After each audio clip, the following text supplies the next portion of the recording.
ikaze inshuti mukurikira Bwiza TV, mugakurikira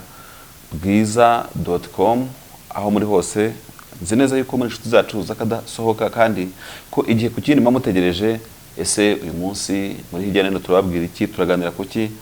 Uburyo bwanjye hari umugabo ntekereza yuko bitacyoroshye kumubwira ngo ndamwakiriye kubera ko ubu nawe asigaye ari umusango. Ni Denis Nsengiyumva nk'ibisanzwe, nanjye nkaba Nsengiyumva David. Bityo rero nkabangira ngo twanze ku kiganiro cyacu Denis kugira ngo ducunguze uburyo umwete, ariko kandi muri kwa gusuhuza kenshi na kenshi ubonye ko wa muntu muri Namibia yarakumereye nabi. Ati bwige muri musuhuza abantu bose mukajya Sydney mukajya muri Australia muciye Namibia. Hari igihugu tutarasuzamo abantu na Chad twigeze kuyivuga na Mali, Central Africa yo nta kuntu utayivuga. Hari abasore bacu benshi n'inkumi nakunze no kubona ndetse PSF ivuga ko hari abashoramari bagiye gushora imari mu bintu bijyanye ngo n'ubuhinzi cyane ngo hari hegitari nyinshi Central Africa y'abashoramari bacu. Ibyo ntabyo rero turi buvugaho byinshi sicyo twenda kuvuga, ariko reka dusuhuze n'abanyarwanda baba i Kinshasa. Kinshasa irimo abanyarwanda benshi cyane. Ejo bundi ambasaderi Karega rwose yarantunguye, ngiye sinari mbizi avuga iringara bari kumubaza tese burya muri cya kiganiro avugamo n'iringara ni ryo yakoreshaga n'agafaransa gake biso cyane. Yaravuze ati rwose Kongo indi ku mutima, nari umunyekongo kugeza muri 1995. Ejo bundi hari umudepite rero warimo uvuga, mbona umudepite uriya mugabura sinibuka neza, ni umugabo nabonaga ari kuri mikoro arimo kuvuga ati rwose turasaba leta ya Kongo yuko mu bintu bijyanye ibintu bya double nationalité nyine mwajya mwitonda n'abantu mwakira abambasaderi mukareba ko dufite nationalité ebyiri. Ati ko dufite ikibazo, ati ikihe kibazo? Ati nk'ubambasaderi w'u Rwanda muri Kinshasa, ati mwari muzi ko afite uburenganzira bwo kwiyamamaza kuba perezida muri iki gihugu. Nyine nawe wa munyamakuru yahereye amubaza ati se ko bavuga ko ahubwo ngo na mama wari umunyekongo kazi kandi ukabubwo ngo uri umunyekongo, ubwo ni wazagira gutyo umunsi umwe ukaza ugahatanira kwinjira muri presidence tukabona urimo kwiyamamaza. Cyako zabitewe twatsaga ati sibyo birashoboka gute kandi mfite ubungu w'igihugu mumagarariye, ntabwo ibyo byashoboka. Ariko basaga n'abamufatira abangabo yavuga ati wewe nabaye umunyekongo igihe kirekire cyane, rero bakibaza igihe bwamuviriyeho kikabayobera. Nawe yabisubiyemo ati ntabwo bwamvamo bundi ku mutima kuko naravukiye. Ariko barashobokanye ndakurira ambasaderi arabaza abakongomani, ariko bashana ntago ari bose, ariko nimbivuga gutyo ntibanyikorere baravuga. Bari abagabo baravuga muri Kongo ntago baboroshye, igiye kuvuga nkoranyambaga zabo ibintu babavuga umva ubanza umukongomani nyawe, ariko buriya bishobora arega no kuvuga ubanza biruhura ubwonko. Kuri wakongomani bakunda kuryoshya n'iki byose no kuryoshya amagambo bararyoshya, ntibaba barakaye n'abo tabarakaye simbizi. So uwo muntu yavuga ati kuba ambasaderi Kinshasa harimo na ambiance. Reka tumusuhuze nawe ambasaderi Karega rero rwose n'abanyarwanda hagarariye bari kumwe iyo ngiyo, arabari Kinshasa arabari Lubumbashi. Kandi uzi ko ngo Lubumbashi muri uriya mujyi noneho hari n'abanyarwanda bagiye gukora muri mine z'ababirigi. Haragenda kera babaye abakongomani byarangiye cyane, ariko akumunyarwanda ntabwo kabura ndetse umuco waranduka burundu. Za Shabiyo ngiyo rwose ngo habiyemo community z'abanyarwanda nini cyane, udashyizemo rero n'abandi bagiye wenda bahungiye nyuma ya jenoside yakorewe abatutsi, ariko ko benshi cyane ndetse batashye, ariko ntabwo bahora bagenda basigara bagiye bashaka n'abakongomani abagiye bagira bate. Rero bose turabasuhuje kugira ngo amagome muri Namibia ubwo twe twamwiseguye tutazisegura na kubandi ntabwo twisegura da. Muri Libya rero umunyarwanda ubayo nawe turamusuhuje no mu Misiri yambo. Tugere no ku nkuru turi bwibande uyu munsi, ntekereza ko nta nubwo ari nyinshi cyane, ariko inkuru ya mbere turireho ni inkuru ivuga ko ngo Kardinali Kambanda uko abona abanenga Perezida Kagame turabigarukaho. Hari icyo yatangaje kuri abanga barwanya ubutegetsi. Hari Rusesabagina nawe nagifungiye aho yitaga mu kato, nagihabwa ngo n'amafunguro yihariye. Aho yitaga mu kato zaramugwaga neza, ndabonagamo amafunguro yihariye. Donc yari special sale, ariko inefite na special bigendana nayo ku buryo hari ahantu nyine bagushyira iyo ufite iyindi myitwarire itajyanye neza nuko izindi mfungwa ziba zikwiye kwitwara. Turaza kureba ukuntu ibyo bintu byabaye sagara rikomeye, nahoze mbona ku New York Times bandika n'iki byose, ukavuga ati se wenda niba umuntu yari wenyine bakaba bamujyanye ubundi ahantu haho wenyine numva ntago ari heza. Ariko aho yajyanywe turi burebe niba ari muri rusange mu bandi bagororwa basanzwe bikaba byongeye se guteza ikibazo gute kandi ahubwo yakuye mu kato. Turabireba n'impamvu yabyo. Iyo ni inkuru turi bukurikizeho, hari byo RCS ikigo cy'u Rwanda gishinzwe imfungwa n'abagororwa kiri butubwire. RCS ubundi vuga ko ahantu yari yamushyize mu rwego rwo kumuha icyubahiro, ariko we akabibonamo ko ari akato. Nta cyubahiro cyo kugufunga wenyine, ahubwo cyo tubaza kureba niba bahamukuye yabyakiriye. Bamujyanye rero mu cyumba kirimo izindi mfungwa. Yabyishimiye se? Simbizi. Ariko ubundi Deni oya buretse nzikira kuri iyo nkuru, muri nkuru turazijyaho zose. Reka twanzikire kuri iyo nkuru ya Rusesabagina tuyikomerezeho, tuze gukomeza no kuzinda nkuru nta kibazo. Rero nakunze kubona nyine ku binyamakuru mpuzamahanga bitandukanye, cyane cyane ibi bintu bya Rusesabagina no muri gereza n'iki byose bitari byavuzweho ku nshuro ya mbere na The New York Times, ni ikinyamakuru cyari kivuga muri Leta Zunze Ubumwe za Amerika. Ikinyamakuru cyakunze no gutangaza kuri Rusesabagina cyane, hajya ikintu mu byo bavuganye akigera agifatwa cyangwa ni The East African gusa kirimo nacyo kirimo, bigaragara ko gifite follow up idasanzwe ku bya Rusesabagina. Rusesabagina rero watunyuriraho muri make ngo bihagaze bite. Ndabona ngo iyo nkuru nyine iravuga ngo u Rwanda rwamaganye ibyo kwicishiriza Rusesabagina byakwirakwijwe na The New York Times. Urwego rw'igihugu nyine rushinzwe imfungwa n'abagororwa nibwo kuri wa gatandatu ushize rwanyomoje amakuru y'uko Paul Rusesabagina yaba ari kwicishwa inzara muri gereza ya Nyarugenge, ndetse ngo no kutemererwa kubonana na muganga. Ibyo rero u Rwanda ruhagarariwe nyine na RCS muri iyi nkuru rukavuga yuko ngo ari ugusebanya, ari inkuru zidafite ishingiro, cyane cyane ko ngo RCS isa nk'ishinja aba bantu bo muri The New York Times yuko bafite gahunda rwihishwa yo guhindanya isura y'u Rwanda, ngo by'umwihariko ngo bifashishije Rusesabagina. Binyujije kuri Twitter rero RCS yagize iti urwego rushinzwe amagereza mu Rwanda rufata imfungwa n'abagororwa bose kimwe, kandi rwita ku bakenewe kwitabwaho byihariye. Ku kibazo cya Rusesabagina Paul rero ubwo yoherezwaga muri gereza ya Nyarugenge yahawe icyumba cyihariye n'amafunguro yihariye. Urabizi ko nyine yavuga ko hari uburwayi afite, none se bagiye kumukuramo nyine Rusesabagina yari yorohewe yakize, ibyo bintu byatumaga bamushyiramo byari byakize. Kandi nyine ibyo ngibyo byarabaye urwitwazo byo kwitwa ko afungiwe mu kato n'ibiki byose. Ibyo ngibyo byari case noneho ikomeye. None ariko dukomeze iyi nkuru turebe se Rusesabagina kimara kuvamo nabyo yabikomporeninze ko avuga ati niko jyewe mvuye Santonio nciye Dubai nje muri jet privé, none mugiye kunjyana mu bandi bibyi bitoki n'abandi bose bagiye batwara ubwatsi banimura imiyenzi. Reka tuze tubirebe rero.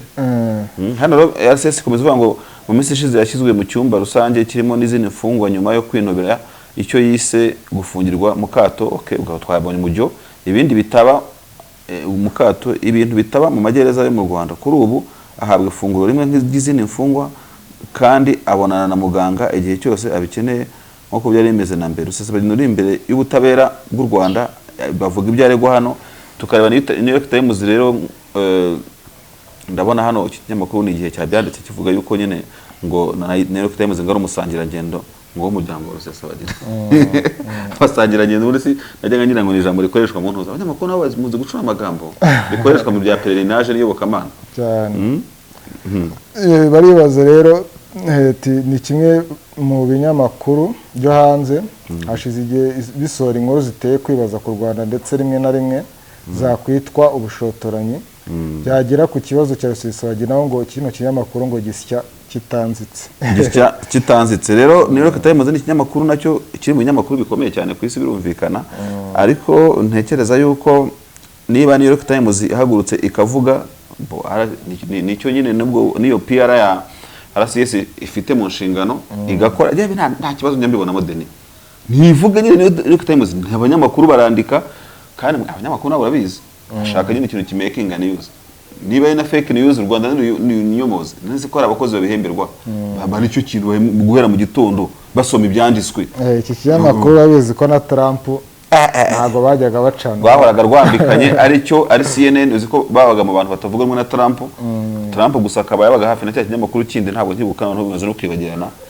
urumva. Ariko icyo nakubwira cyo nuko nibabyandike kubise katari ubucamanza.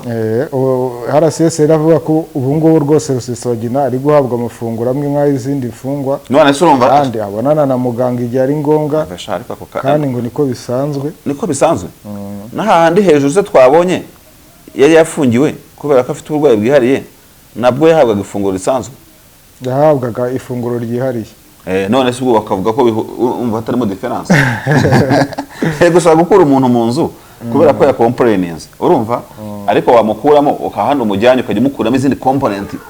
yabona none akava mu nzu ya wenyine ariko akajya gusafaringa mu bundi buryo sibyo ugasanga nabwo biteye complain da ariko Rusesabagina yaranakaza banagapfukamunwa aba yambaye bwa bundi bugura amadolari 30 akasi ikibazo Rusesabagina ikibazo ni amadolari ngo ni N95 uzi wowe Rusesabagina bano bari abaryo hari abakire uzi igihe yatangiye gukorera ngo zawe milikoyini ngo zande abantu baranayizigamye ariko se bamenya rebe ariko se ubundi reka ngo Deni ko ntuze RCS vuga ngo ivuga zose zifatwa kimwe bari koko nubwo simbi kwifurije ariko ako biba ari sawa koko nase imfunga zose nase abaranye bose baburaniye kuri YouTube oyare abari umwihariko abari umwihariko sha bitewe n'abantu bari inyuma y'umuntu urabona nka Rusesabagina atandukanye n'izindi mfungwa wenda ari bashaka batwumve batwumve ko batwumva ububirigi baburi buca hano Amerika ica hakuno RCS ngaho nitubwira abandi bantu baburanye hicaye ambasaderi nande yazitandukanye uyu mugabo rwose ahubwo nta nubwo baheruka kumucira urubanza ngo twikurikiranire ukuntu biba bimeze kuko urukiko urubanza rwe ntazo ukuntu rumeze sinavuga ngo baruryoshye kuko ubu nambivuze nabi ariko icyo nzi cyo rubamo kata nyinshi rubamo kata zijya kubona nkaza mugabo ajya guzengereza akagira ubwo azavuga ati uyu munsi mu nda hatameze neza waho ndi Mugesera uraye n'umunyamategeko we yarahanganaga yarabizi rero dusoza iyi nkuru tuvuge ngo RCS niba hari ibyo New York Times ishobora kubishingiraho bitari byo kuko urabona nk'ubu urabona bamukuye muri iyo nzu kandi yari afite special regime yahabwaga ariko nabo RCS gasa nivuga ko akiri muri special cell yahaga igaburo ryihariye ariko agiye muri rusange ahaga igaburo rihabwa abandi bantu basanzwe so urumva ko utuntu nk'utungutwo n'utuntu tuba tumeze nk'imitego umuntu yavuga wa mugane se ubu ngubu Rusesabagina nabyo ntabwo azabikomplaininga mu minsi iri imbere ntabwo ari mu minsi iri imbere kuko inda n'icyo kurya ntabwo ari ibintu bitegereza iminsi already ahubwo iyo complain already irahari kuko ni ibintu byumvikana rero bari bakwiye kumukura muri ya special cell niko mbibona bamujyana bakamujyana n'ibyo yarasanga ngo hagahinduka icyako kumba kihariye ariko ibyindi byose yemererwa akabijyana erega nibyo wenda abanyamategeko bamwe n'ababuranira abandi n'abactiviste bamwe namwe bajya bavuga ko ntabwo biri mu Rwanda gusa iyo ujya kure gusanga no ku isi yose ari nk'ikintu wakwita mu buryo bumwe cyangwa ubone nk'icyorezo gihari reka nyivuge gutya abantu babyumve neza bambabarire ubundi uko ntekereza muri opinion yanjye hagomba kubaho ko umuntu ari apprehended akafushinjwa ibyo aregwa akajyanwa mu rukiko urabizi ko n'ibigo bikunda kuvuga ko bongeye kuvuga ijambo abagororwa n'abafungwa ariko muri kwa kugororwa k'umuntu ntiharebe akantu kameze ndavuga simvuga mu Rwanda ndavuga nagiye no kureba uko amaprezo no kwisi yose agiye ameze hamwe na hamwe ntiharebe akantu kameze nkuko n'undi urafunze uragorowe ariko urabona none n'ikintu cyo gupushinga none ukimana no gufungwa nkaho gufungwa bidahagije niyo mpamvu harangiye uburenganzira bwa muntu avuga ko nubwo umuntu yabafunze akomeza kugira uburenganzira bwa muntu kuko nk'ubu ngubu wenda ikintu kijyanye na regime yo kurya ibyo ngibyo ni uburenganzira bw'ibanze nkuko amasezerano mpuzamahanga yashyira uburenganzira bwa muntu 1948 bivuga kurya kuryama kugira gute it is right urumva iyo umuntu ntayegayezwa ku buryo ntekereza ko umugororwa atajya mu bintu byo gukomplaininga ngajye kuburana n'abamushinzwe kurya kugira gute kuvuzwa so urumva rero navuga ngo nubwo bwose RCS ivuga ko ntacyo Rusesabagina atabonye mu byo akwiye nkuko n'abandi bafungwa n'abagororwa babibona ariko ntandi urivugira ubusa bajye bareba n'ibisiza New York Times nta tuntu tw'uturongo duto ziba zitwaje zikabona urwaho rwo kuvuga abantu kandi ndibuka mu minsi itambutse mvuye kuri icyo ngicyo cy'uko umuntu aba agomba gufungwa ariko ntafungwe byo gufungwa no gufungwa no gufungwa no gufungwa nkaho uzi gufungwa bigira episode sibyo sasa uyu mugabo twaganiriye Maître Nkongori icyo kiganiro cye nuva kiri muri programme za Bwiza TV yaravugaga ati nari mubajije ikibazo kivuga ngo ese Maître yambwira kuri Charite ngo Charite y'Abanyafrika y'uburenganzira bwa muntu ngo n'abaturage kuko ngo buryo ngo bigeze muri Afrika ngo bongera ngo droit de la personne et du peuple niyo mpamvu ari urukiko rw'ubutabera rwa Afrika n'urw'abaturage wala urumva noneho burya abantu bari abahanga n'abanyabwenge uzi ko ari mu professor ya mugabo akamaro karwo n'icyo wabwira umunyafrika rwamumariye n'iki byose noneho jewe nanjye ndamubwira nti ko njya mbona n'ukuntu n'abantu bitwarira ubutabera ibihugu ukabona nta kintu bukoze. Ikintu yansubije yaravuze ngo se David, hari umuntu wifuza kuvugwa ku isi? Ndabubwira nti kuvugwa gute ko nabi, kuvugwa nabi nicyo yavugaga. Ati burya uruvugo rubi ntana. Ati rero twebwe abantu muri human right, abantu b'abanyamategeko burya, ati burya twebwe biba biri presque enough iyo hari ahantu nibura iyo hari platform umuturage afata igihugu akakijyana kikajya kwiregura. Ati burya n'uwo wakwireguruka ukabivamo byose, ati umuntu yagushyize hehe ku karubanda. Urumva abantu muri human right bagarukira burya abantu bacamanza na human right bavuga ko kuba nibura wateye ntambwe ukavuga uti Rwanda icara Arusha, Rwanda icara Addis Ababa, umuntu akagenda n'intumwa z'u Rwanda zikitabira, burya ngo igice kimwe cy'ubutabera kiba cyagezweho. Bishatse kuvuga iki rero? Bishatse kuvuga ngo kuba wenda n'igihugu tuvuye mu by'ubutabera cyahora cyisobanura na za New York Times kibara cy'iditero gize gute, bano bantu bashobora kuba muri kanoni zabo ushobora kwibwira ngo banditse kuri Rusesabagina, bandika ko ukagira ngo ibyo bakora ntibabizi, ariko baba bashyize u Rwanda hariya ku karubanda ngo rwisobanure. Kandi igihugu gihora cyisobanura nacyo nibyo Maître Nkongori yavugaga, bibaye ko igihugu cyisobanura cyangwa se gihora muri ibintu nk'ibyo ni sabotage nayo mu bundi buryo. Sasa rero hatagira umuntu wibwira yuko bano bantu bakora ibintu batazi, bibere iby'ibere mageragere, niba ariho Rusesabagina basi nibuka neza, niba atari nabyo, ariko tumenye ngo yaba RCS yaba n'abandi bashinzwe ibyo byose n'Abarusesabagina abo ngabo bose baba bahanganye. Rusesabagina ashobora kuvuga ati ndabona ntaho nzahera u Rwanda n'ibyo runshinja n'ubutabera, ariko nanjye nzajya nyura mu itangazamakuru. None se reka nkubaze, niba nawe unsubize, niba wenda ibyo bakora bataba babizi, wibwira ko inkuru ya New York Times wenda ku bakerarugendo 90 bari kuzasura u Rwanda, ugira ngo iyi nkuru yagura abantu batandatu bagarukira muri Tanzania hakaza 84?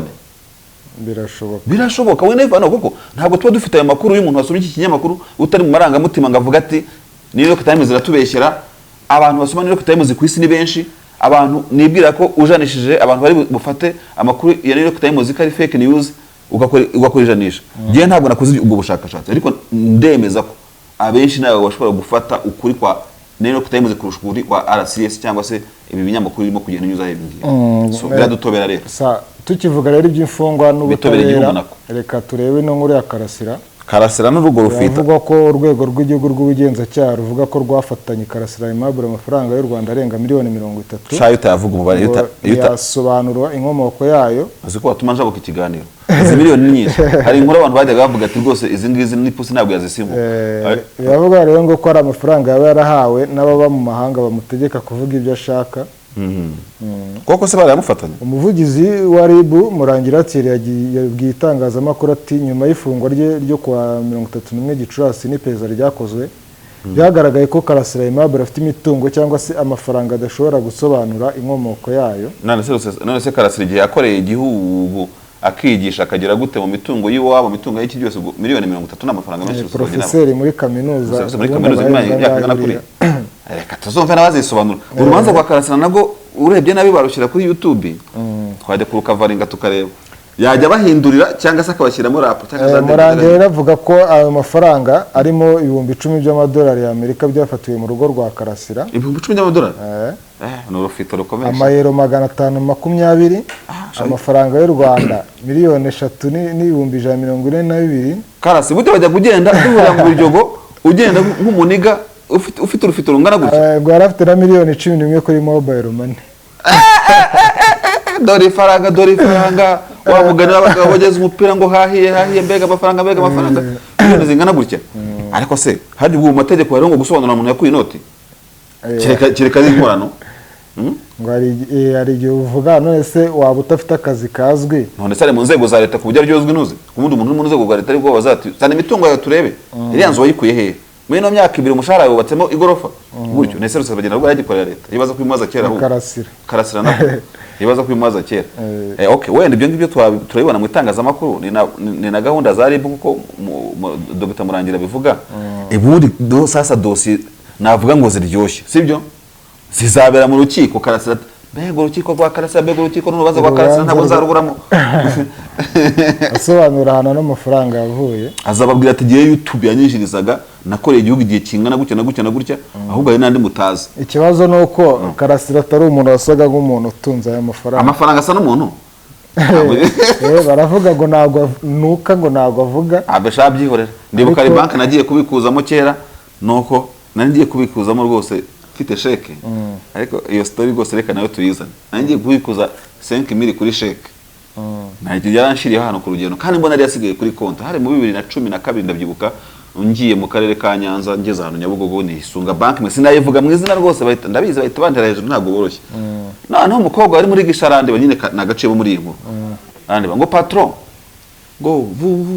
mwibeshye tite tromper c'est sur le chèque ambwira ari ifaransa cyinshi nanye nkavuga ntuya nayo ngayo akora muri ngo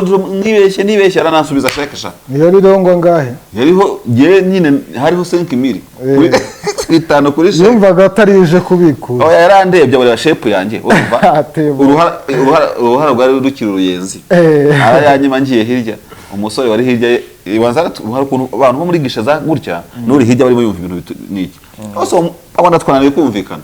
aho buriya mugabo ngana kuriya azamwana n'ibihumbi 5 oya kuri sheke arayanyima shayanyima ariko nagiye hirya umusore w'imfura ararampa rwose ndamuganyira aravuga ati shati jya wihangana ati bari hari bazo batabumva ariko shati ihangane kabisa so rero narusesa na bwana Karasira Niga Professor Niga urumva kuvuga ngo ntiwabona ngo cyema acyokora nanjye uno mugabo kuntu wajya gubona asa nk'umuntu uzi kwicisha bugufi mu nzira yambare nk'umuniga urumva tugahura muri TV kumbe Karasira ufite miliyoni zingana gutya yaraziryamyeho rero ribo wenda mu byikoraho ubushakashatsi urumva ko nko tubibona muri iyi nkuru iri kuri bwiza.com wanayisangaho ni nko kwibaza ngo izo miliyoni zingana gutyo mu gahe gato yazingana gute ariko ntabwo uyu mugabo yakunze guhisha yuko hari inkunga yagiye abona zo muri diaspora n'ahandi hantu hose ariko bari abantu bafite urufito muri diaspora cyagiye bigeze n'undi kumuterateranyiriza amafaranga buriya havuyemo angahe havuyemo menshi yatubwiraga igice gutya ujya yavuga yabwiraga abantu nka miliyoni niba ari zingahe ariko ari nyinshi kugira ngo nyine abandi batagira gute badahagarara kumuhereza gusa hano turabonamo ariko abantu muri diaspora urabizi wenda kakabena ko gaciyemo da duciyemo reka tube twinshi ariko se ba diaspora namwe rwose gihe ntago mbasabye amafaranga simbasabye iki niki ariko no wayagira yayazana ibintu tukora byo gukunda igihugu tukabwira abantu civic education ukuntu u Rwanda ari rwiza ukuntu nubwo nta byerango ariko usanga igihugu gitera imbere mu nzego zose cyangwa ziriya ese aba diaspora bamwe bumva izo nkuru zitaryoshye kuki batayadushoramo rwose Denis uzafata nimero zawe nawe batayashora mu bikorwa byo gusebya igihugu amfete nabyo reka tujye tubivuga kereka niba mu buryo bumwe cyangwa ubundi baba bagamije behind the scene gutega abantu imitego ngo babugushe mu bibazo nk'ibi mugenzi wacu Karasira abarimo urabona ko ubushize yandi yakusanyirizwa havuzwe ko ngo ari miliyoni 8,800 reka zare nyinshi bya ntago umuntu yakubwira amafaranga yose afite ubanza n'igihugu kitavuga bije amafaranga gifite cyose ujye ufata za bije ukaziteranya wasanga ari biliyoni byinshi kubona buryo wanza ari byo batavuga nayo na Karasira ntabwo ari umwana wo kuvangona abanyamiliyoni 8 yavuze 8 nka 20 kugira ngo nyine bakomeze bashyiremo none se ariko buri igihugu kiba kinabizi utabibona gutya amafaranga umuntu yinjiza amakonte n'iki byose ntekereza ko inzego z'ubupereza se byazije kubikurikirana biroroshye cyane kuko amatransaction ukora arahana agenda asigara amaterasi ariko Denis burya ngo hari ukuntu nyine wari waganira n'abajura nta mujura mwe mwaganira uyaminiye oya ujye ugira umwanya ntago nyangendana n'abajura oya navuze kuganira nabo wenda no kubahanira mwaganira gute se mutegeranye mutagenda hari umujura nyine muganira ahubwo wowe kuvugana nabo unaganira nabo tubana nabo tuganira nabo duturanye nabo nyine hari umujura ujye kubwira ati urumva jewe nyine hari kashi shaka kuzaterura sisubire mu bujura urumva cyangwa se nk'aba bantu abantu bajya bavuga ngo baricuruza n'ikingiki bati jewe umunsi umwe nzagwa ku $1 ariko ejo bundi shahara abajura bakubise ingumi no mu Rusiya ejo nako kumanywa abajura bibye mu Rusiya wambaye civil ariko ngo umusirikare mu Rusiya niko bavuga simbizi nta bintu bya gisirikare nabonye yari yambaye yaragiye kugura inyama hano kuri busheri n'akantu gaciyemo noneho baramwiba ariko ingumi yabakubise bazi ngo kwiruka ngo mu biryo bayiruka barirukanse na telefone y'abatwaye arabafata agafata umwe nawe akamwirukanka nka avuga atereka amakubita sinzi nani nabonaga akura nimero yarimo guhamagara ati ndabakubita kandi mpamagare n'inzego z'umutekano zibatwara mwega muraza kunyi bashagiye muri muranze ibintu nk'ibyo icyo navuze ni ikingiki rero ndashaka kuvuga kuri inkuru tukiriho kugira ngo tunayiveho vuga utese nakono buri muntu wundi yabona urufito niba rurimo no muri ibi bintu bya diaspora zibaha amafaranga kuri YouTube yakasha yabona zigeze muri miliyoni 30 k'intega akavuga ati nka wa mujura nyine bati mujyana amafaranga ya ubundi se bazayamurutsa buriya bazayamurutsa warya yo ngayo wazabona ashize ukongera ugafinda ibindi ariko tuve kuri inkuru reka nanjye rero nguhereza inkuru ishyushye ni ukuri kose Abubakar Shekau ngo yapfuye ninde wabyemeje se reka tubirebe biri kuri bwiza.com wasanga Shekau ni wa mugabo ukuriye Boko Haram ndabona ari inkuru rwose kuri bwiza.com igeze aka kanya turi muri studio reka rero tureba aho Fred Rugira yabikuye rwose Fred turagusuje akomuje musuzana n'abanyamakuru bacu kuri online ba Fred Masengesho batuyizere Jean de Dieu ariko n'umuntu witaba wiyongera ubirusizi n'abanyamasheke akora akazi rwose keza cyane arazitarasha Justin Ngabo bariyoza Rwamagana ese tugira n'umuntu epfiriya mu gace k'amajyepfo ya Butare na house ari muri Nyarugu na house ndumva hari abo bose turabasuje rero nyamuneka bantu bo kuri bwiza.com kuri online turabasuje aho murereye hose natwe kuri Bwiza TV tubifurije ibihe byiza kandi amakuru muduha aratushimisha abari amakuru akoze neza bano bagabo rero bo bita Babu n'uwahe Babu ari Musanze uriya mugabo nabarandika kabisa rero reka turebe no nkuru irimo ku breakinga uko bivuga iri kuri bwiza.com wayisangaho inkuru umutwe w'amagambo ngo Abubakar Shekau wa Boko Haram ngo yapfuye umuyobozi w'umutwe wa Islamic State West Africa Province Abu Musab al-Barnawi avuga ko umuyobozi wa Boko Haram Abu Mohamed Abubakar bin Muhammad al-Shekau amazina raha narimbize ibyo Abu Mohamed Abubakar bin Muhammad al-Shekau uzwi nka Abubakar Shekau yiturikirijeho ibisasu nyuma y'imirwano yahuje impande zombi ubusanzwe zidacana waka nyine ngo nukuntu tukira ahangaha kuri no radio inkuru nuko ngo umuryango wa Boko Haram hari abandi bantu bahoze bafatanye bacikamo ibice ariko kandi ubona ko nabo biyita kari Islamic State OG iyo iswap niyo nyine yari igice cya Boko Haram ariko ngo iherutse kugaba ibitero Islamic State yaraje ibacamo bice ati mwebwe muze dukorane abandi mugume muri Nigeria wanyu abandi baranga rero ngo yamugabiyeho itero iyi nkuru ntabwo ari nshyashya aho twari tugejeje reka turebe noneho ngo majwi yagiye hanze agasamirwa hejuru n'ibitangazamakuru Musab yumvikana avuga ko Abubakar Shekau yishe ubwo yiturikirizaga ibisasu abonye asumbirijwe n'ibitero bya ISWAP no kuvuga se ko bavuga ko yakomeretse akajyanwa kuvurirwa handi byabara kubeshya buriya koko bira bisasa subira kwiturikiza buriya bikamurokora gusa ndibuka ko president niba ari uyu mugabo wo muri Nigeria ninde Muhammadu Buhari cyangwa se n'igisirikare cya Nigeria cyasohoye itangazo rivuga ko ririmo gukurikirana amakuru y'ubutasi yo kwemeza neza koko Shekau yapfuye byanyabyo ntabwo ari ubwa mbere umugabo byabivuzwe ko yapfuye ariko akongera akigaragaza biri no muri kanuni z'inyeshyamba mpamvu birinze guhita bemeza ko n'ubundi nyeshyamba ukuntu zikoreshwa gusanga iyo tactique ISWAP na Boko Haram bavuze bati kugira ngo tworoherwe n'ibitero bidushakisha tujye dutangazanya ko umwe yapfuye namwe mwaka utamuvuye ko napfuye gutyo noneho ngo hari amakuru yavuga ko Shekau yapfuye mu kwezi gushize gusa amakuru mashya ahari nuko ngo ashobora kuba yarapfuye mbere ya Gicurasi ngaho tekereza nyuma yo gukomeretswa bikomeye mu mirwano Reuters yo ivuga ko Shekau yaba yarapfuye ku itariki 18 z'ukwezi kwa gatanu gutambutse inkuru za Reuters BBC France 24 zivuga ko Musabu yagize ati Shekau yahisemo kwanga kusebera ku isi ajya gusebera mu bundi buzima Imana yamucira urubanza imwohereza mu ijuru ngo umuvugizi w'igisirikare cya Nigeria Brigadier General Mohammed Yerima yabwiye BBC ko bagiperereza ibyo bya bindi bayavugaga ndetse n'inkuru igasa nkaho isozerezwa ahangaha sasa rero ntabwo nibwira ko ntuze ISWAP ari reliable source cyangwa isoko y'inkuru idafite aho gamiye abantu baheraho bavuga ko serious ariko ko uyu mugabo Shekau yaba yapfuye ariko ntimuzatangaze nuko umwaka utaha muzajya kubona mukabona Shekau yomeye fata za mbunda ze ndetse n'itambaro cy'umukara cyo agashyira video ku karubanda kawe ati ndahari ndahumeka ati ndahumeka cyangwa se hakaba nk'inzego zidafite aho zibogamiye nka CIA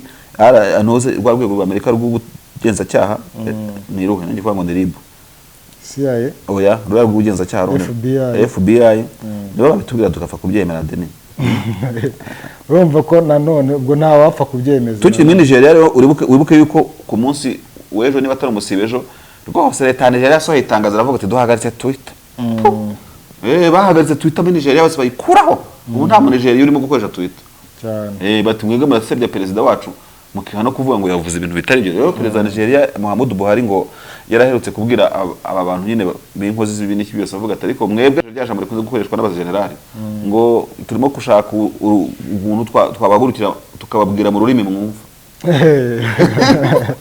Ariko numva n'isasu nyine kurinde Twitter bangi bifata nk'imvugo yo gukangurira abantu guhemukira abandi no kutagira gute isa nk'imukosoye kuri platform zayo. Ariko Abanigeria nabo urabizi ko imbuga nkoranyambaga bavuga ko izi mbuga za Facebook za Twitter n'iki byose bavuga ko muri Afrika urubuga rwose rutagira site muri Nigeria ku cyo bita Afrika yose muri rusange nk'igihugu gituwe ruraferinga byanze bikunze no muri India buryo na cyane ko ahantu ari n'abaturage benshi cyane benshi binavugaga nyine no muri India za Facebook ziruzi ko zijya porogaramu zihariye ku Buhinde rega ni miliyari n'igice iri hariya hantu rero muri Nigeria ni igihugu gifite abantu barenga miliyoni 100 n'iki byose. Rero tubira ngo bavuze bati tugufatiye ibyanzuro nkawe Twitter ubuhombye cyane ni igihombo gikomeye ahubwo yabazajya no mushyikirano. Nibabonye yuko na Facebook itangiye kuvuga ngo murabona ngo Trump umwaka utaha tuzamurekura ntimugire ikibazo agaruke 2023 se bari kwisubiraho. Facebook irimo kuvuga ko yamuhaye amabuso kuri Facebook izageza mu mwaka utaha. Ariko kandi ngo nabwo urubuga Trump yarashyizeho ngo yatangiye gushyira ngo yarusibye. David tujye muri Uganda rero mbere yo kujya kuri lockdown bashyizwemo reka tubanze turebe kano gakuru ka Brigadier Deus Sande. Afande Sande rwose ngarashinja abasivili ko batangiye kuri ngo bakiyabute ngo abasivili twarinze barimo barahindukira bakatwica cyane. Ubwo aravuga ko bari abantu barashe kuri wamara ari abasivili babitwaje intwaro. Abasivili bafite imyitozo ya gikomando ku mapikipiki uyu mugabo shaka bazamushyire kuri moto kuri bajaje arasa amasasa bayikureba byaramucanze rero bivuze kwa gatanu ahubwo yavuga abasirikare batanditse wenda batari igihe stade cyangwa bana stade we never know no one knows cyangwa abaparamilitari bandi bitwara gisirikare bitwara gisirikare ariko niyerere ngo avuge ko ari abasivili gutyo kandi sande wivugisha gutyo usanga ari n'abasivili bafite bura buhanga bwo gutega mbushi generali muri bura buryo bakano murasa bagatoba ahubwo bari abasivili n'abamarisha bari abasivili tugiye mu bya gisirikare n'abamarishari ese watega force tower kuriya ubwo se umusirikare yaba ari ndaho umusivili yaba ari wenda wundi wapfuye wa mu generali wapfuye mu Bugande mwojya gora imodoka z'abapine amapine y'abaturage y'imodoka uburyo we rwose yarageragezaga Kasirye Rwanga y'abakiriya yari kuvuga ati ariko shaka ko mutajya muza hano ngo ndebe iyo mirasire yanyu ko ntemeza bari guhangana Kasirye kuko yagendanaga imbunda ahantu hose SMG ntabwo yagendaga pisto yagendaga cya SMG rwose ku myenda ya gisivile ariko umunsi umwe yigeze gucana nabo ibiti mu ishyamba rya leta ngarareba asanga iryo shyamba riza avuga ati ishyamba ni irya leta bari abaturage barimo gutema ibiti gute yabakubise amasasu nandara Sande ngo yaza avuga ati Sande ariko nafite inyuro nawe zisekeje ati niko sha mwabasivile twebwe twarabarinze tuboza igihugu ese inyiturano yanyu nuko turasamo kanaturasisha imbunda. Uyu mugabo rero ni umujenerali ayobora iriya brigade bita mechanized y'ibifaro. Ibi rero yabitangarije yabivuze kuwa gatanu ubwo bari bagiye gushyingura wa mushoferi wa Wamara wo bita Runa Kayondo waguye muri cya gitero. Ariko bavuga ko ari umuserija nawe nibyo urangwa ntabwo ari umusivili ari umusirikare yari umusirikare niko yaravuga ati nibi muduhembye sha ati ntibyumvikana ukuntu abantu turinda ari bo batwicisha imbunda. Ese Denis ubundi izi modoka ziba ziri blende zimitamenwa ziba zihenze cyane ku buryo nta gihugu cyazigondera ngo gizehe buri ministre uretse ko bashatse kumurasabana murasana mu mihango y'uko haba yagiye umuntu wagushatse se yakubura. Ariko bari abaganda shaho Denis n'abadukurikiye bose bakomeje kwa n'ibiganiro byacu bavuga yuko ngo abagande ubona kuntu bameze nk'abantu bisanzwe no myigaragambye cyokora ngo batinye isasu burya nuko abantu bari mu mihanda batwika amapine isasu nese ntabwo wajya kubona utuvido ngo bari kurasa hejuru ngo rero kuntu banyanyagira burya Nyagasana agenda atanga ingabire ku gihugu no ku kindi biriya bintu bajya mu mihanda bakavuga ibitekerezo byabo hari nashobora kuvuga ati ni demokarasi n'iki byose ntawe ubyanze ariko nanone Nyagasana akabahuhiramo akabashyiramo agafuko kuvuga ngo ariko ni mwumva isasu mujye mucaho sha burya ngo bahita bacaho mujye mwitabara. Sasa rero ubu mu by'ukuri umuntu wanditse iyi nkuru iri kuri bwiza.com yatubabarira agakoresha titre ivuga ngo abajenerali b'abagande batangiye gutakambira abasivile bati nyamuneka mwuna muri icumu. David kino kibazo rero nugire ngo ni ikibazo cyoroshye uno mugabo Sande yari ari gusubiza umudepite ni umudepite bita sinibuka izina rye ariko turaza kuribona ni Christine Ndiwalana. Umudepite yabazaga ati se inzego z'umutekano zizi ubwicanyi bubera muri iki gihugu. Akomeza abaza inzego z'umutekano niba zizi nonde zirimo kuzenguruka ku mbuga nkoranyambaga z'abazishwa ngo hari izindi nonde ziri kuzenguruka z'abantu muri guverinoma bagomba rwose kuzicwa kandi bazabica kuko nubwo barimo kubigira ibikino na wa mara bamubwiye wa mara ubwo niwe bihereye ntuze ahantu hatuye na nimero yaho jewe ntuye ahantu harega ku muhanda uyu n'usha muzaza niba muri abagabo baragenda nyine baragenda none umudepite rero abivuga gutyo sande umudepite we yifitiye ubwoba rwose atubu kuva general Katumba yaratewe ntabwo tuzi uzakurikira guverinoma igomba gufata aba bantu bari inyuma y'ibi bitero kuko ivuga ko inabazi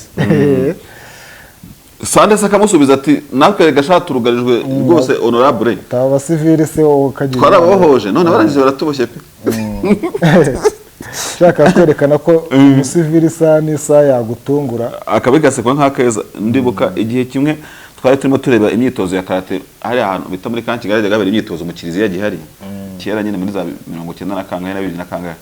none umwe rero mu bantu bigisha bakoreshaga ama finale ya karate umuntu amubaza ikibazo n'iki byose nuva yari muzenya kugendana nsa inzoga uri yahoze muri komisiyo ya demob umuntu yari amaje ndabyibuka atese afande umuntu w'umukarate kati yakwitwara gute imbere y'umusivili mugabye igitero izukeneye basubije biseke batemba bashaka mbwira ubundi tubigisha karate kugira ngo mutarwana twigisha karate kubera ko ari self defense atari ko rero nubona umuntu uzi ko wigeze ubona yitoza karate akagushotora muzarwana atari ko nibishobora kumusivili azazana umupanga azana amategeko agenderaho azaguca n'ibipanda ibintu bizakubaho ni bitangaza gusa bizagucanga sasa rero ino nkuru ino koti ya nyakwigendera Sayinzoga isa nk'isubiza ikibazo sande afande sande afite rero urimo kwibuta abasivile nta mbunda nicyo wowe uravuga uti uyobora mechanized regiment y'ibifaru abasivile bashaka kubarasa bakarasa n'ibifaru bakabitwikisha n'amashara mwege mutegereje karanti tanka neza mugasanga babi none se muri Libya nigeze ko nabyicaye hejuru abasivile bicara hejuru n'ibifaru abasivili iyo barakaye kubahagarika biba bikomeye erega wibuka ko muri izi mvugo ntabwo turimo guseka tubabarire wibuka ko muri ibi bintu birimo kubera mu Uganda kugira ngo ako kantu tutava kuri iyi nkuru tutakavuze ibyo uyu mudepite Dr arimo kwivugishwa Dr Christina n'ibyo uyu General Sanda arimo kuvuga biza biherekeza imvugo z'abasivili zivuga ngo burya mu dushyiramo ibisasu muturasira abantu natwe burya dufite amarira bivuze ngo uwo mubabaro ako gahinda gatuma maybe abo basivili bashobora gufata intwaro baganga n'abagenerali ahubwo icyo nicyo kintu bakwiye kwibaza bagashaka ukuntu bagikemura yes kuko urumva nibyo nakubwiraga n'aba bagenera usande bagiye basohoye ibifaru bakabishyira muri buri guni muri buri kwe y'umujyi abasivili barakaye babyurira n'amashara n'ibitoki abaganda ntabwo bakina noneho bakazana ingurube nizo bakunda kuzana ubundi mu myigaragambyo bagahangana parce que uyu generali niba ari ubugenerali koko nibyo kandi generali Sande mu cyubahiro cye mu generali wagombye kumenya ko aho agahinda kawe gahera uvuga ngo abagenerali twatewe n'abasivili baraturasira modokari ni naho right ya wa musivili heri ivuga ngo natwe igihe abagenerali mwaturasiye abahindutse imfubyi kubw'amagenerali abandi bapfuye ni benshi ugiye kureba nk'uyu mushoferi witabye Imana muri kuridashira wa General Katumba wa Mara ukareba n'umushoferi wa Bob Wine nawe yarasiwemo nawe agatakaza ubuzima usanga ari impfu babaje ariko iyo ubishyize muri public nk'ibingi barimo kuvuga usanga na wa wundi wahinduye imfubyi na rwa rupfu rw'abarashe Bob Wine kuko bo ntago ari ibyihebe ababarashe barazwe ukeka se yuko hatari abantu bavuga bati niba izi impfu zitangiye gutya muzaya mutwica mumwe namwe abagenerali namwe tubice mundi tubakure mundi so ntago byakoroha rero ntago ari uko ntekereza ko ibihugu byakubaka services z'umutekano n'ubundi igisirikare cya Uganda uko gikoze ibisirikare bigendera ku mahame y'ibisirikare byo mu Bwongereza bagira biriya bintu bita J5 n'ishami rishinzwe guhuza abasivile n'abasirikare ngira ngo nabyo uriya mukoloneli kwa Padia kunda kera yayoboraga sinibuka neza cyangwa se ibintu nk'ibyo ntago ibyo ngibyo by'imataringa cyane nuko aho kugira ngo ngo dufite ibifaru ngo dufite nyenyeri turabajenerali tugize gute buriya hari icyuho mu ishami rishinzwe muri PR ya UPDF ikintu kera cyasaga no kuvuga ngo hariho guhuza abasivile ngo bavuge rumwe bongere bagire gute n'abasirikare ntabwo harimo antagonism niba tayishaka ngo bagire gute abasirikare bakibwira ko banesha abasivili, bazabereka ko abasivili n'abataraho gukinisha, dore kandi barabitangiye. Reka twikomereze kuzindi. Ntabwo byoroshye. Tukiri muri Uganda rero Perezida Museveni akaba yashyize lockdown iri furu kandi iri furu y'iminsi 42 yose ni ukwezi kurenga. Gusa nahoze mubona kuri televiziyo y'igihugu asoma avugije ageze ijambo nyine ku bagande no gutangiza ibya lockdown, ntago izahita itangira ariko yashyizeho indi minsi. Aravuga ati rero mwebwe murabona hari abana bari ku mashuri, ni iki mbashyiriyeho n'iminsi ubanza izatangira ku wa mbere. N'uyu munsi ku itariki 7 nyine n'uyu munsi itangira, ariko hari n'indi izatangira ku itariki 10 ibyo bijyanye no gutwara abantu mu byo gutwara abantu. Avuga ati wenda abantu bakimangamanga bavuga bati nagiye gusura umuntu nagiye banze mutahe wanyu, atariko ibintu byo kuvuga ngo nzongera kubona bisi irenga, ariko yageze ku bantu ngo basoma agatama abisegura, kuko Museveni yari urupapuro nakwita ngo urupapuro rw'umuhondo barabwisomera. Yageze ku gatama aravuga ati ariko bose abantu bagatama namwe ntamugakabye, iyo dufunze utubari ngo bafunguye roji, atariko ni roji ati ntaga ni roji ntaga ari utubari, ati mwebwe abantu mu tubari mujye mutwara inzoga muzijyane, ati ubundi yo munywere iwanyu mu bitware.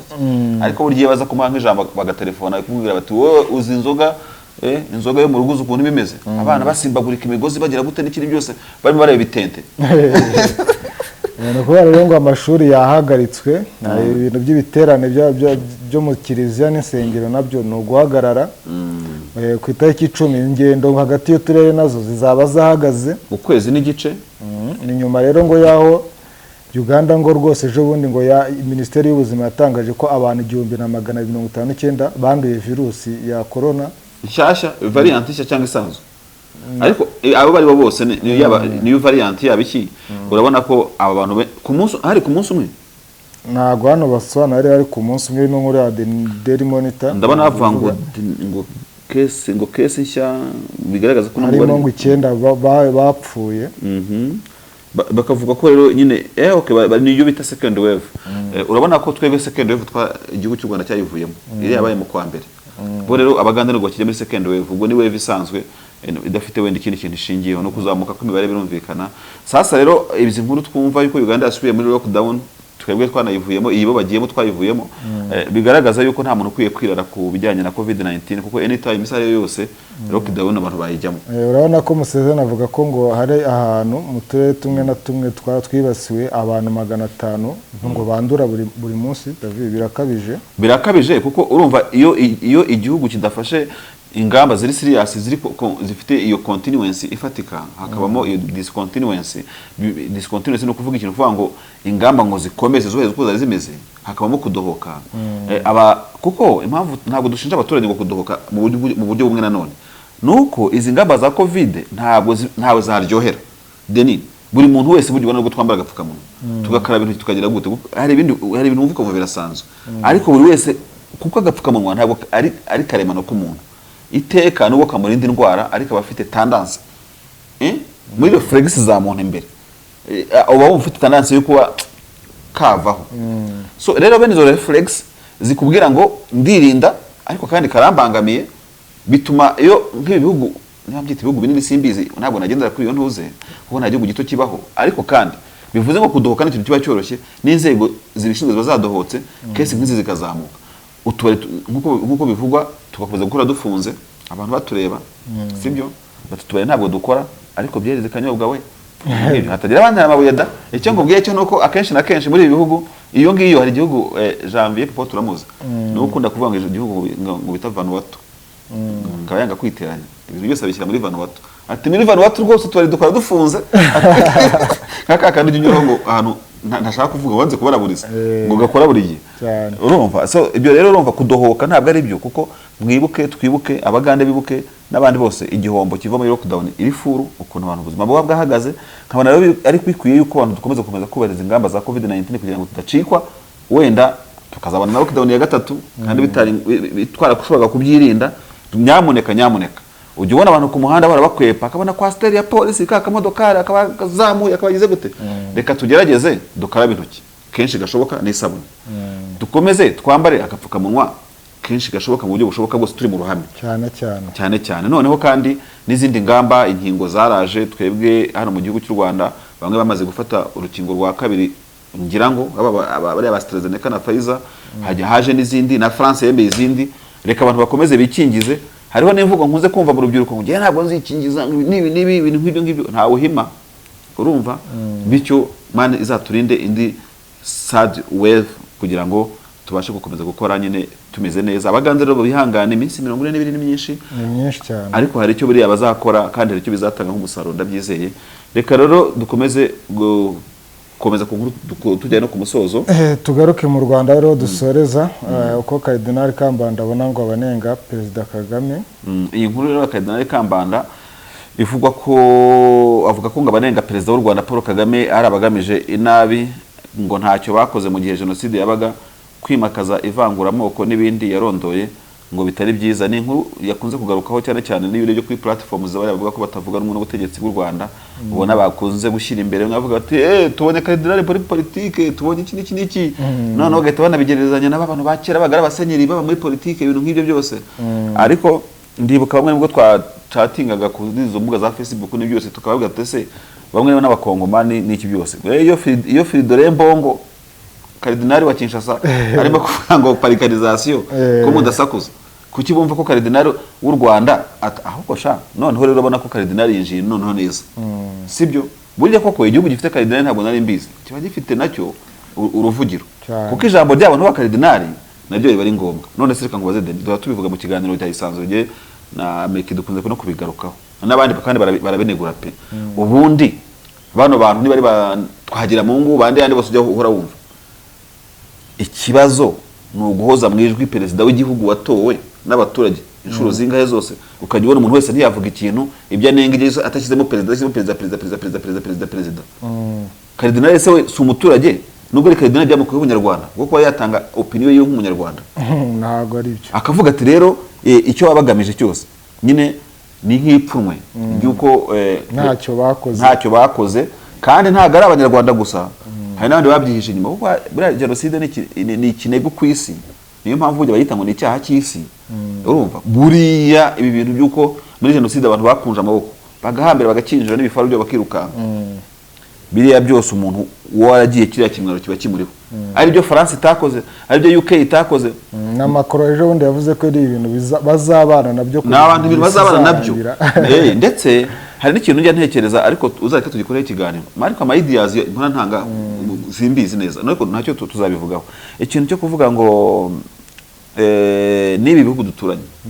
nuko burya muturanye aragoye, umunegura witonze, ariko nibi bihugu duturanye bimwe na bimwe wenda ntago ari byose cyangwa nibishaka binabe byose, nabyo burya hari igihe umuntu ajya hamwe akabinenga, kuko ntabwo burya mbona ukuntu wenda waba uri ku Kanyaru cyangwa Kibugabuga na Ngeruka ku bantu baturiye Burundi, ese ni kuri Rweru, ngo mbone ukuntu umuntu yaba ari Busasamana, bo wenda muri souveraineté n'amategeko agenga souveraineté araburi buntsinde mu mategeko bari buntsinde, ariko impamvu batari buntsinde neza no kubona umusirikare ari mu ishyamba rya Kimisi muri position z'ingabo za Tanzania zibayo, urumva akajya abona abantu bicwa Mirambo ica mu Kagera ayireba yumva n'izindi nduru hakurya akicara ngo turi abanyafurika ngo turi muri Pan-Africanism. Ntabwo nshaka kuzamura wenda ibintu bimeze nk'impaka zishobora kuvamo n'ibintu birebire, ariko icyo Cardinal yitipfumwe by'abo bantu, urumva no mu baturanyi naye hose buryo ucekinga ugacekinga nacyo wagisangamo. Kandi nuko urabona iki kiganiro umukuru w'igihugu cy'u Rwanda Perezida Paul Kagame ndetse kujya n'abajenerali bo mu Bufaransa, nubwo tutamenye content ngo bishyirwe hanze ibyo baganiriye, ariko ubanza Perezida Kagame hari ubanza ndavuze ngo ubanza hari n'abandi bajenero baba bashobora kuba bifuza kuganira nawe no mu karere, kuko ntekereza ko aba retired generals bo muri Tanzania, retired generals niba bahari bo mu Burundi, even no muri Uganda, urumva Uganda ntabwo tuhatindaho tuhihorere wenda, cyangwa na Kongo na byose, ubanza hari abavuga bati duhuye n'uriya mugabo twamubaza kata yakoresheje kugira ngo ahangare bari abantu bakoraga jenoside n'ingabo zitari nyinshi n'intwaro zidahagije, wenda agahagarika jenoside ibintu byananiye n'ibindi bihugu za Amerika n'iki byose bikirukanka. Icyo ni icyambere. Icya kabiri ntekereza ko hazamo n'ikimwaro cyo kuvuga ngo uzi ko ari gihe wari uyoboye position yo kuri Kimisi, position muri TPDF mu Tanzania, uzi ko ari gihe wari uyoboye position yo ku Kanyaru ahantu gusa hari umuntu umwe nuko amakuru ntari muri position yo kuyatoza wenda bitanyoroheye, hari umuntu umwe tugeze ku turi kumwe gutya w'ahantu bita Ikigembe ni mu cyahoze ari hepfo ya ugana ku Kanyaru, yavuze ko hari akantu umwe mu basirikare bundi igeze gukora ariko ntabwo nta gihamya nakabonera, abantu ngo bageze ku mupaka wa Kanyaru, umukomanda wari mu Burundi agasa rwose nukoze ibintu bya hatari, agacira inzira abantu kandi ku buryo wenda bwasaga n'ubuvogereye hakuno. Hari ibintu bitandikwa kandi uwo muntu ni umuntu waho kavukire, ni umuntu waho kavukire, ibyo bintu wabihagazeho ushobora kuba bihagazeho sisaga yabaye ndende ariko bashobora kuba barapanuye rwose bavuga ati bagakingura imipaka ibintu nk'ibyo ngibyo. Ibyo ntabwo nabibona aragihamya ariko ni amakuru abantu bazatoza bakareba kuko niba ko byarabayeho n'uwo musirikare akaba yanamenyekana. Ariko today uyu munsi tuvugana tuba tuvuga Kapiteni Ndiaye wo muri Senegal, ukajya kubona ko n'umwe gusa sina benshi. Dallaire nawe bugi ibintu bavuga General Dallaire abatanga amakuru avuga no ariko nawe nta kintu yakoze gifatika kuko Muntwari yahungaga niwe ari komanda wayo kandi ntabwo yahungaga atayiha amategeko. Ibyo ntabwo nabyinjiramo cyane ariko nkavuga ngo ipfunwe rirahari. Niba hari umuntu warebaga hakuno mu Rwanda abantu bashira sibyo ari aho ngaho wenda avuga ngo sifite izo nshingano ariko afite n'umutima. Sasa rero nanavuga ngo abantu bajye banafasha hasi wenda abandi mu Kinyarwanda sinshize isoni, ari nabyo Cardinal yavugaga avuga ati mujye bwose ntabwo ari byo ibyikorwa ibitubetera ibyo n'ipfunwe. Rero imvugo za buri munsi u Rwanda perezida w'u Rwanda gutya na gutya ibintu ngibyo ugasanga abantu bahagurutse ngo z'amaping report reka sinakubwira ibintu ngibyo bose akenshi na kenshi ujya ugasanga ni ryapfunwe ryo kuba ngo ntacyo twamariye abanyarwanda, ntabwo twabatabaye ubyo ko byagenze kose genocide yarahagaze urumva, ugasanga iryo pfunwe ruza kuza kugenda rizenguruka mu bantu. So nkavuga ngo rero natwe mu gihugu cy'u Rwanda twagize Cardinal ubasha kuvuga nk'aba Ferdinand Mbonga bazongere rero bafite abantu bashaka kuvuga bazajya babanyomoza bajya babanyomoza kuko urumva baba bavuga bonyine bagira ngo nta wundi muntu wavuga. Ariko nk'iyo Cardinal avuze ijambo nk'iryo ngiryo utibwira ko bujya rirakurikiranwa cyane, bagenzi be bararisoma urumva za Radio Vatican zishobora kurivuga n'iki byose. Rero tukiri kuri Cardinal kubyo yavugaga asa nk'unyomoza abirirwa baharabi ku Rwanda, Cardinal Kambanda reka tujye ku nkuru y'urupfu ibabaje cyane y'umuhanuzi TB Joshua wo muri Nigeria wapfuye mu minsi itambutse. Denis bakavuga ngo hari ikintu yarabivuzeho ngo yari yabanje kubihishura rwose ko yenda kuva mu isi y'abazima. Yababwiye ngo iki rero ngo niko ko umwami ntacyo akora atabanje kugiyushurira ku bakozi be b'abahanuzi. Yego yababwiye ati nzipfira rero ati kuwa gatandatu tariki 5 Kamena 2021 umuhanuzi TB Joshua yavugiye mu nama n'abafatanyabikorwa ba Emmanuel TV ngo igihe cya byose, igihe cyo kuza hano gusenga n'igihe cyo gutaha nyuma yo gukora umurimo kirageze. Uyu ni mugenzi we witwa wabivugaga kuri no Emmanuel TV buke yarapfa avuga ibintu byatangajwe na Nuza na Joshua icyo gihe. Okay. Iyo tariki iyo koresha nibwo yavugaga none TB bucya mu gitondo ku itariki 6 apfa. Ibyo iriya ni kote yanuze nibyo Joshua yabwiraga abantu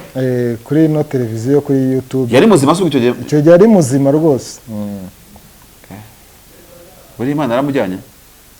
nta wamenya, hari n'igihe yaba ari Sekibi wamujyanye.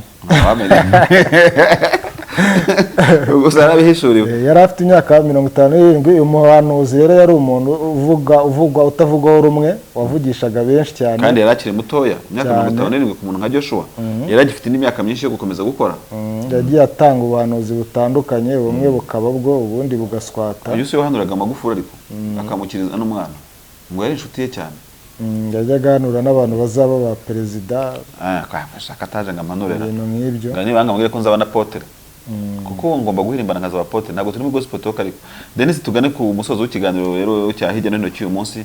dushimira abantu bakomeje kudukurikira ndetse si uyu munsi kutarije muri commentaire na simbizi tuzareba kugira ngo tugire wenda bo dusoza ikiganiro no kubabwira yuko tubazirikana kandi ko rya jambo duha tuvuga ngo nyamuneka kora subscribe ni ijambo tuba duhagazeho tuvuga ngo ntabwo turivuga kubera ko ari routine, ni ijambo tuvuga tuza agaciro karyo kuko wowe wafashe umwanya wawe ukagura mega zawe aho waba uri hose ukavuga uti cyangwa se uri kuri public wifi ukavuga uti reka mfungure ukajya mu macano yose ukagira gutya ugatoranyamo channel ya Bwiza TV ukandika ijambo Bwiza ugashyiramo akanya muri YouTube ugakanda ukabona n'akanyuguti gatukura karimo subscribe cyangwa se s'abonner ugakandamo ugasharinga inkuru zacu ugakora like cyangwa se na commentaire ari nazo twarimo turebaho burya bwose twavuga ngo wowe kubera ko wa mwanya duturanyije mu macano yose ubwo turavuga n'abandi bakavuga aho twavuga na Butungane Innocent nawe mu badukurikiye tukavuga ndabananiye ndanze nta mazina usanga ahanini aba ari n'amahimbano yitwa ndabananiye akabona ndanze yego byose yarashaka ntako atagize yabananiye ahita ananga yaranga nta bandi ngo wenda tugane ku musozo ni benshi hari uraye neza Joseline we ni umuntu ukunda kudukurikirana cyane ariko ujye ubona inkuru ze ari kuri iyo nkuru yakoze commentaire kuri iyo nkuru yo witwa Mwanafunzi uyu mugabo se ujye uvuga iby'iyobokamana ntabwo bajya bamukoraho commentaire nk'ujye uvuga ngo u Rwanda ngo ni Israel ngo nuko abantu batabizi ntago babura hari uwo bita Burundi 257 nawe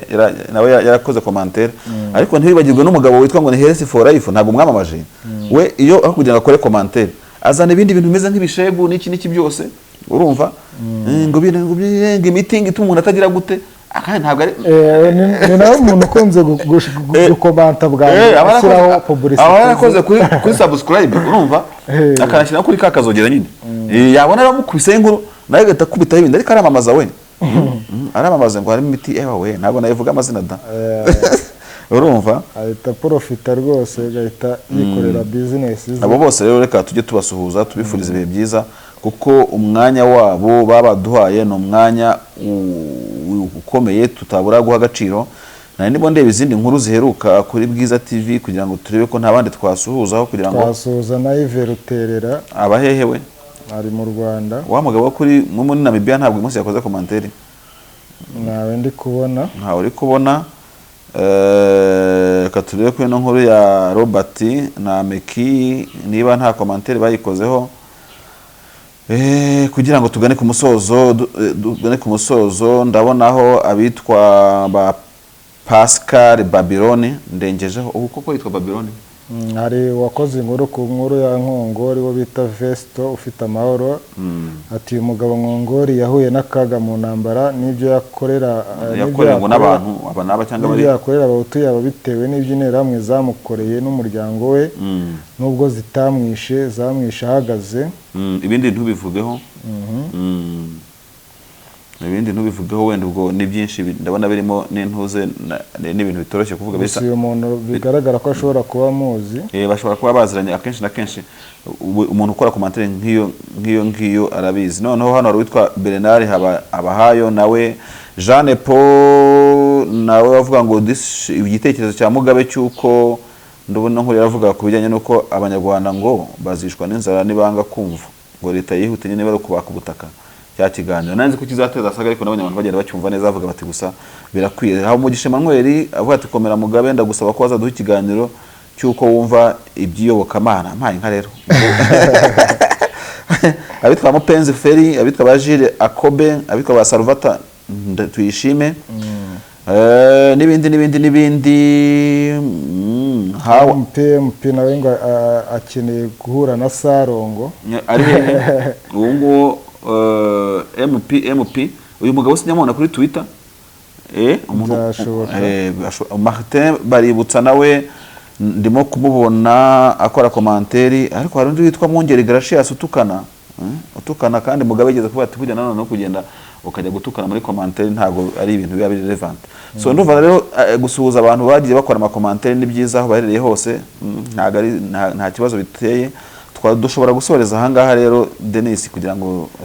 tugene muri zindi gahunda zindi biganiro reka tubashimire rero mwese mwakomeje gukora subscribe like share na commentaire ku biganiro tubagezaho tubabwira ngo iki ni kiganiro tubagezaho cya hirya no hino kiza gisanga ibindi birimo isanzure kiza gisanga ibindi birimo isi n'abantu ndetse nyine hakazamo ni hirya no hino za gospel talk birumvikana reka rero tubabwire ngo ikiganiro hirya no hino cy'ubutahani akagaruka ciao